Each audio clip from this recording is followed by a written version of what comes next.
with the feedback sandwich, or there's other methods too that we can use, like start, stop, continue. I don't know if you've heard about that. Yeah. The feedback sandwich is where I would say something like, I think you did a really good job of maintaining eye contact with that patient.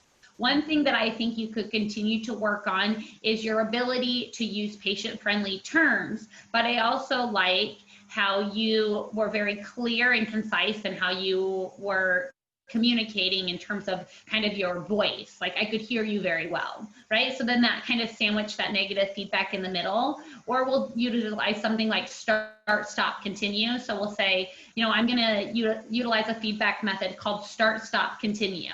So one of the things I'd like you to start doing is being more clear with the patient in terms of using patient-friendly terms. One thing I'd like you to stop doing, and that's kind of one of your constructive feedback things, right, is using distracted mannerisms like and one thing I want you to continue doing is maintaining appropriate eye contact with the patient.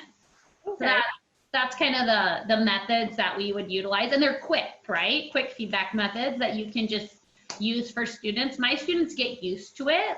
And they get used to the methods that we use. And so at the beginning, when I tell them like, hey, I'm going to be giving you some feedback, and then they get done with their patient and they'll just be like, okay, what's my feedback? So they get used to it, and then they get really comfortable with it if you create that environment for them.